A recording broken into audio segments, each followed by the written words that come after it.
Good morning. It is Saturday morning. It's early again, and the videographers are fast asleep. So this is a self-filmed clip. The hat is on, the cap for very good reason. The hairstyle has only deteriorated even in the last 24 hours. And today is probably a combination of some stories, some of which have remained unwritten. It is a significant day today, the 18th of April. It is the day that Albert Einstein left this earth exactly 65 years ago. And if ever there was an icon of stories of humanity, it must surely be Albert Einstein. How do you explain the paradox of a man who loved to sail but couldn't swim? He hated wearing socks. He could have been a musician if he wasn't a scientist. The greatest mind this world has ever seen failed his entrance exam into university, and when offered the presidency of Israel, he famously turned it down.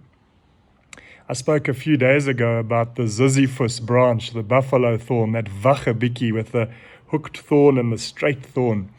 And although maybe Einstein didn't see that tree himself, he certainly lived by its philosophy. One of his famous quotes is where he says, learn from yesterday, live for today, hope for tomorrow, and never, ever stop questioning. What a wonderful philosophy. You may be thinking, well, it's Saturday, and how do we weave in some sports with Einstein? As far as I'm aware, he wasn't a great sports fanatic. But 25 years ago, the Springboks won their first World Cup in 1995. Although if you listen to Michael Charlton, he talks about the 1937 Springboks as being the first unofficial world champions. And what an incredible story. He is completely mercurial in how he tells that story. If you ever get a chance to listen to Michael Charlton speak about the 1937 Springboks, or in fact any of his talks, please take the opportunity. In fact, don't take it, make it. He is extraordinary. In 1995, the story is well documented. But there was a story that happened after that match, which stopped me in my tracks. 7 of us had got into my famous Kombi. We were to drive to Rao, the old UJ, for a park and ride into the stadium. We were lucky to have tickets.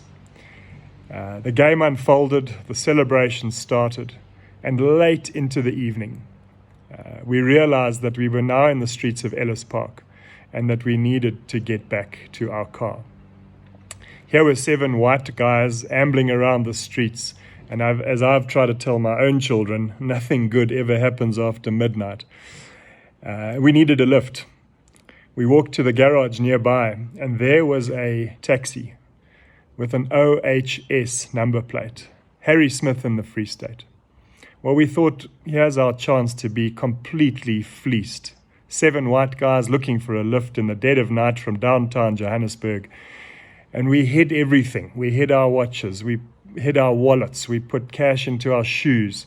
And then we sent our best negotiator to go and speak to the driver as to whether it might be possible to get a lift.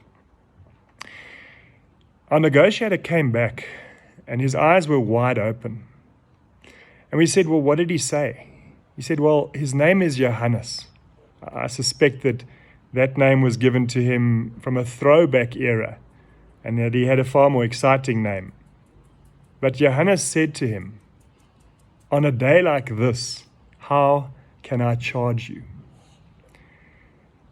Wow, that's a story that still needs to be written. But why come back to Einstein? Well, another one of his quotes was that he said there are only 2 ways to live your life.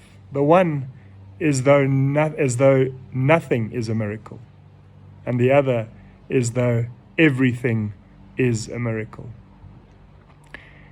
And perhaps that miracle was not just beating an extraordinarily powerful New Zealand side with Jonah Lomu, But the miracle was when a humble herd boy took center stage and claimed his spot in leadership by wearing a number 6 Springbok jersey.